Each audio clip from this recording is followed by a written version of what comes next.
வணக்கம், சாந்தி entertainment channel. இன்றைக்கி நாடா பகோடா, ஓலை பகோடா, ரிப்பன் பகோடா 3-4 டிசைன் சொல்லுவாங்க.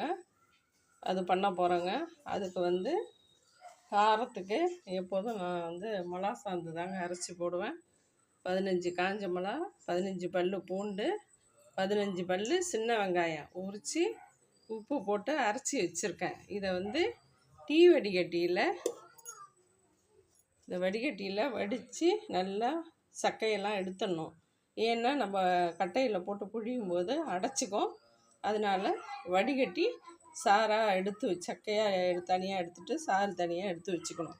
அப்புறம் மெஷர்மெண்ட்டு கடல மாவு 2 டம்ளர், அரிசி மாவு 2 டம்ளர், சரிக்கு சரி போட்டு வனஸ்பதி டால்டாவை போட்டு உருக்கி ஊற்றி மாவை பிசைஞ்சிட்டு அப்புறம் தண்ணி ஊற்றி கலர போகிறோம். காட்டுறேன். இது பாருங்கள், 1 டம்ளர் கடல மாவு, அடுத்தது இன்னொரு டம்ளர். ஒவ்வொருத்தரும் ஒவ்வொரு மெஷர்மெண்ட்டில் போடுவாங்க. 2 கடல மாவு, 1 அரிசி மாவு போடுவாங்க. சரிக்கு சரி போடுவாங்க. சில பேர் 3 அரிசி மாவு 1 கடல மாவு போடுவாங்க. சரிக்கு சரி போட்டு டால்டா போட்டோன்னா கரகரன்னு இருக்கும். அடுத்தது அரிசி மாவு, 2 அரிசி மாவு கடல மாவு போட்டாச்சு. 2 அரிசி மாவு கொஞ்சம் குறைச்சே போட்டுக்கிறேன். நான்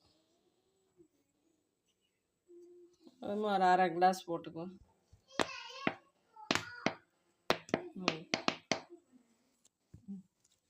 ஏன்னா கரகரப்பாக இருக்கும்.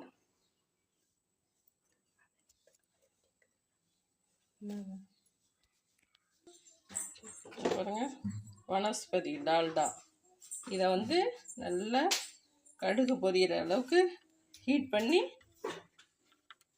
அதுக்கப்புறம் காய்ச்சினதை ஊற்றி மாவை நல்லா பிசைஞ்சி விட்டு அதுக்கப்புறம் மிளகாசாந்து தண்ணியை ஊற்றி பிசையணுங்க. இந்த அடுப்பில் வச்சுருக்கேன். அது நல்லா புகஞ்சி எடுத்து இந்த மாவில் ஊற்றிக்கலாம்.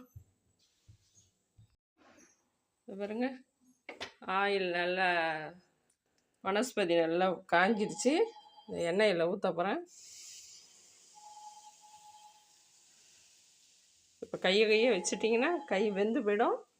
1 நிமிஷம் விட்டு ஸ்பூனால் கிளறி விடுங்க. ஸ்பூனால் கிளறி விட்டு அதுக்கப்புறம் கை வச்சு கிளறுங்க. கை வச்சு தான் கிளறணும். கை பொங்குற எண்ணெயில் கை பட்டுதுன்னு வச்சுக்கோங்க, கை கொப்பளம் போட்டுடும். ஜாக்கிரதை. அடுப்பில் எண்ணெய் வைக்க போகிறேங்க.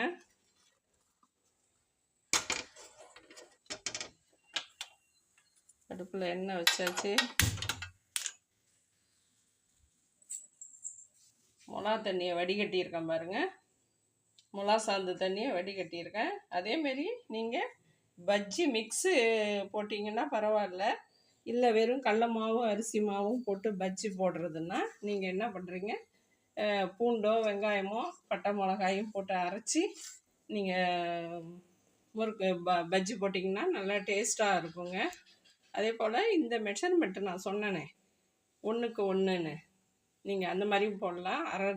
அரை டம்ளர் அரிசி மாவும் 1 டம்ளர் கடல மாவும் போடலாம்.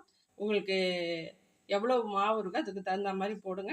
எவ்வளோக்கெவ்வளோ அரிசி மாவு குறைக்கிறீங்களோ அந்த அளவுக்கு கரகரப்பாக இருக்கும். அரிசி மாவு ஜாஸ்தியாக போட்டிங்கன்னா வெடுக்குன்னு இருக்கும். அதனால் சரிக்கு சரி போடலாம், தப்பு இல்லை. எண்ணெய் காய்ச்சி ஊற்றிடணும். எண்ணெய் காய்ச்சி ஊற்றுங்க, இல்லையா வனஸ்பதி காய்ச்சி ஊற்றுங்க. நல்லா பொங்க காய்ச்சி ஊற்றி இந்த மாதிரி நல்லா பிசைஞ்சிக்கோங்க. மாவை எல்லா இடமும் படுற மாதிரி பிசைஞ்சிக்கிட்டு அதுக்கப்புறம் தண்ணி ஊற்றி பிசைங்க. அப்போ தான் நல்லா கரகரன்னு இருக்கும். இந்த மிளகா தண்ணி ஊற்றி பிசைய போகிறோம். முடிஞ்சிருச்சு.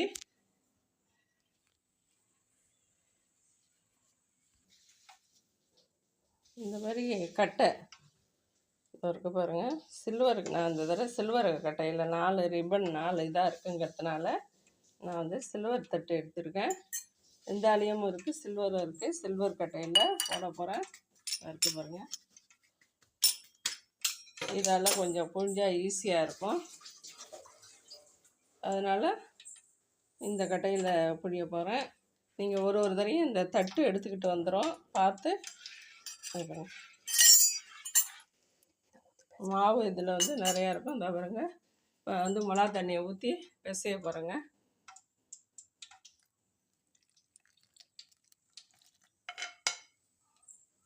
பார்த்து கொஞ்சம் கொஞ்சமாக ஊற்றி பிசைங்க.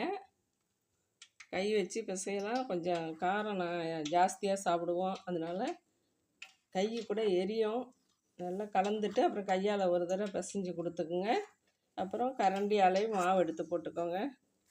ஏன்னா காரசாரமாக இருக்கும், கையை எரிச்சல் கொடுக்கும் மிளகா. அதை பிசைஞ்சிட்டு காட்டுறேன். ஆடா புழிஞ்சாது பாருங்கள்.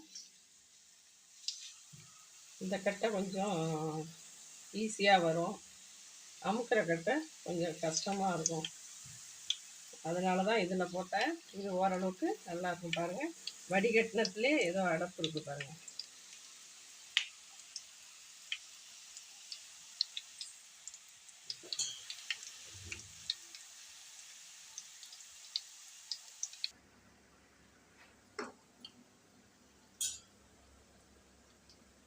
ஓலம் பகாடா ரெடி ஆயிடுச்சு பாருங்க. நீங்களும் இந்த மாதிரி செஞ்சு சாப்பிட்டு பாருங்கள். அப்புறம் கரகரன்னு இருக்கு. உங்கள் சௌரியம், ஒன்றுக்கு ஒன்று, ஒன்றுக்கு அரை, 2க்கு 1 எப்படி போடணுமோ போட்டுக்குவோம். நான் வந்து 1க்கு 1 போட்டேன். கரகரன்னு இருக்கு.